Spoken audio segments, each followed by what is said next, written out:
Hello foodies, આજે આપણે ખૂબ જ ટેસ્ટી અને મોંમાં મૂકતા જ સડસડાટ ઘણામાં સીધો ઉતરી જાય અને બિલકુલ પણ ચીકણો ન લાગે તેવો રાજગરાનો શીરો બનાવીશું, જેને બનાવવો ખૂબ જ સરળ છે. વિડીયોમાં એવી ટિપ્સ શેર કરી છે જેથી તમારો શીરો પણ બિલકુલ ચીકણો નહીં બને, અલગથી તમને રાજગરો લેવાની પણ જરૂર નહીં પડે, એકદમ સોફ્ટ, મોંમાં મૂકતા જ ઓગળી જાય તેવો તૈયાર થશે. તો એકવાર આ રેસીપી જરૂરથી ટ્રાય કરજો. તો સાઈડમાં મેં પાણી ગરમ કરવા માટે મૂકી દીધું છે અને શીરો કે કોઈ પણ મીઠાઈ બનાવતી વખતે જાડા તળિયાવાળું વાસણ લેવાનું. તો એ જાડા તળિયાવાળી કઢાઈ લઈ લીધી છે. હા, ઘરમાં રહેલી કોઈ પણ વાટકી કે કપનું માપ સેટ કરી લેવાનું છે. મેં અડધા કપથી થોડું ઉપર વિઘારેલું એટલે કે પીઘાડેલું ઘી લીધું છે. હવે અહીંયા 10 બદામની કતરણ લીધી છે. તમે આની અંદર કાજુના ટુકડા પણ નાખી શકો છો. હવે આને આપણે સાતળી લેશું. તો અહીં ડ્રાયફ્રૂટને સાતળીને લેવાથી એનો ફ્લેવર વધારે ઇન્હેન્સ થઈને આવે છે અને ખાતી વખતે કાચા નથી લાગતા, નથી દાંતમાં ભરાતા. તો તમે અહીંયા જોઈ શકો છો કે બબલ્સ આવવા માંડ્યા છે અને બદામ છે એ સરસ સતળાઈ ગઈ છે. તો હવે આને આપણે કાઢી લેશું. આને વધારે નહીં સાતળી, નહીતર એ કડવો ટેસ્ટ કરી શકે છે. તો આ બદામને આપણે એક પ્લેટમાં કાઢી લેશું. અહીં આપણું ઘી ગરમ જ છે, તો આની અંદર 1 વાટકી જેટલો આપણે રાજગરાનો લોટ નાખી દઈશું. તો જે વાટકીની મદદથી આપણે ઘી લીધું છે એ જ વાટકીની મદદથી આપણે રાજગરાનો લોટ લીધો છે. આ એ જ લોટ છે જે માર્કેટમાં તૈયાર મળે છે. હવે સારી રીતે મિક્સ કરી લઈશું. તો એવું જરૂરી નથી કે જેટલો લોટ હોય એટલું જ ઘી લેવાનું.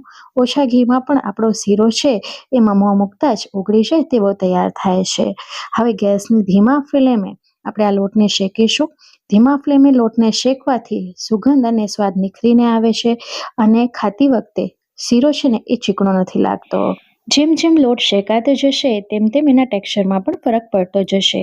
પહેલાંના ટેક્સચર કરતાં અત્યારે તમે જોઈ શકો છો કે લોટ એકદમ હલકો થઈ ગયો છે, પણ હજી પણ આ લોટમાં કચાશ છે. તો આ લોટને શેકાતા બહુ વાર નથી લાગતી. લગભગ 7 થી 8 મિનિટની અંદર આ લોટ શેકાઈ જાય છે. તો અહીં કન્ટિન્યુ ચલાવતા મને 8 મિનિટનો સમય લાગ્યો છે અને અહીં તમે જોઈ શકો છો સાઈડમાંથી ઘી છૂટું પડી ગયું છે. એનું ટેક્સચર પણ અલગ થઈ ગયું છે, એકદમ હલકું પડી ગયું છે. તો આ સમય જ આપણે ઘરમાં રહેલી તાજી મલાઈનો ઉપયોગ કરીશું. તો મેં અહીંયા 2 ટેબલ સ્પૂન જેટલી મલાઈ નાખી છે. મલાઈ નાખશું ને એટલે લોટમાં આ રીતની ફીણ વળવા માંડે છે. હવે મલાઈ નાખવાથી આની અંદર આપણે વધારે ઘીની જરૂરિયાત નથી પડતી.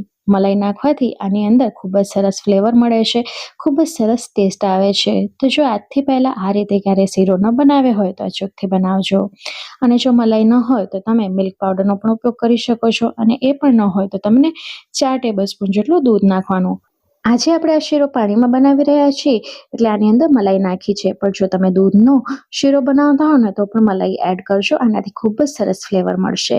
હવે અહીંયા તમે જોઈ શકો છો કે મલાઈ નાખી હતી એ સરસ આની અંદર મિક્સ થઈ ગઈ છે અને ફીણનું પ્રમાણ પણ ઓછું થઈ ગયું છે. તો બાજુમાં આપણે જે પાણી ગરમ કરીને રાખ્યું હતું એ નાખી દઈશું.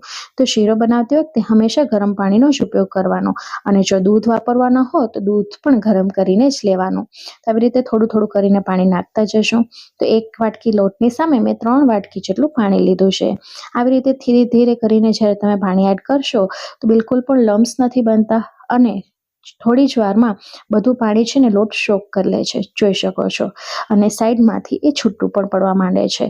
આ રીતે તમે એકવાર શીરો બનાવજો, તમારો શીરો ક્યારે પણ ચીકણો નહીં બને.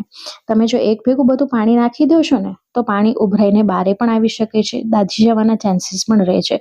આવી રીતે થોડું થોડું ઉમેરશો તો લમ્સ પણ નહીં પડે અને બળવાના ચાન્સીસ પણ ઓછા રહે છે. હવે તમે જો થોડી જ વારમાં બધું પાણી સોક થઈ ગયું છે અને સાઈડમાંથી લોટ છે ને છૂટો પડવા માંડ્યો છે. તો આ પરફેક્ટ નિશાની છે કે આપણો લોટ સરસ શેકાયો છે, એમાં પૂરતું પાણી પડ્યું છે અને આ શીરો તમને ક્યારે પણ ચીકણો નહીં લાગે. જોઈ શકો છો આનું ટેક્સચર કેટલું સરસ આવ્યું છે.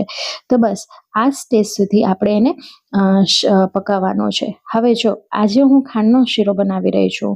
ફરાળમાં ઘણા લોકો ગોળ નથી ખાતા હોતા, તો તમે ગોળવાળો પણ બનાવી શકો છો.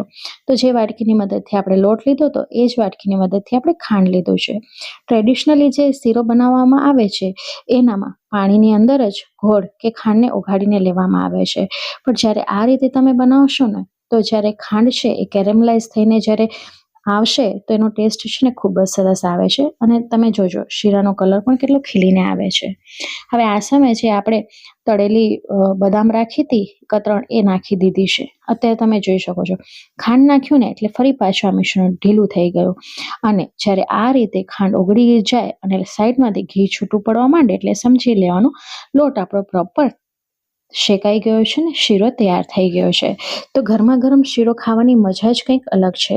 તો ફ્રેન્ડ્સ, તમને આજની આ રેસિપી કેવી લાગી કમેન્ટ બોક્સમાં તમારો અનુભવ શેર કરવાનું ભૂલતા નહીં. સાથે તમે મારો વિડીયો કયા ગામ, કયા શહેર, કયા મેગા સિટીથી જોવો છો એ પણ જણાવજો. એ જાણીને મને ખૂબ જ આનંદ થાય છે.